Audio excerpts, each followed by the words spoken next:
बोली एक अनमोल है जो कोई बोले जानी, ये तराजू तोली के तब मुख बाहर आनी।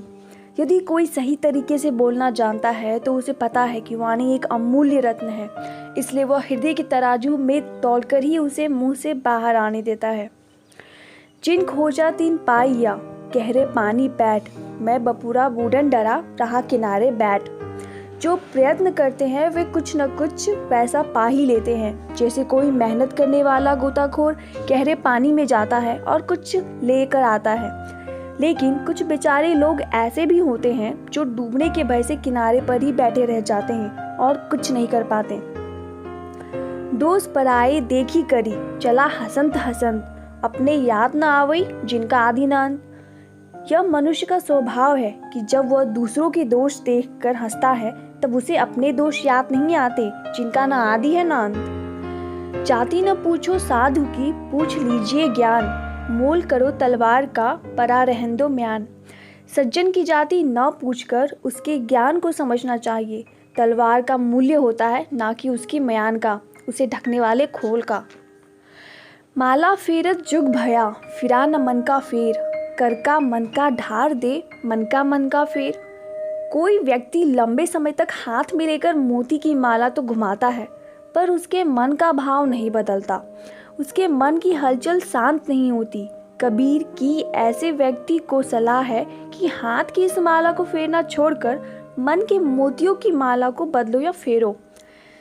धीरे धीरे रे मना धीरे सब कुछ होए, माली सींचे 100 घड़ा ऋतु आए फल होए।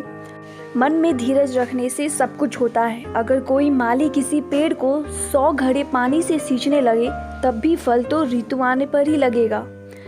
तिनका कबहू न निंद ये जो पावन तर होए, कबहू उड़ी आखिन पड़े तो पीर खनेरी होए।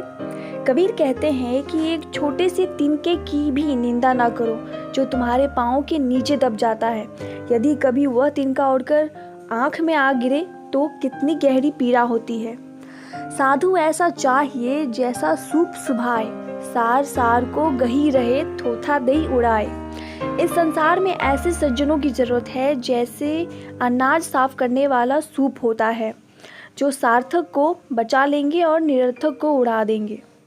बुरा जो देखिन मैं चला बुरा न मिलिया कोई, जो दिल खोजा आपना मुझसे बुरा न कोई।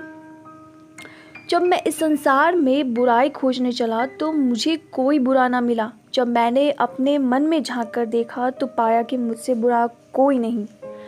जो तिल माही तेल है, जो चकमक में आग, तेरा साई तुझी में है, जाग सके तो जाग। कबीरदास जी कहते हैं जैसे तिल के अंदर तेल होता है और आग के अंदर रोशनी होती है, ठीक वैसे ही हमारा ईश्वर हमारे अंदर ही विद्यमान है। अगर ढूंढ सको तो ढूंढ लो।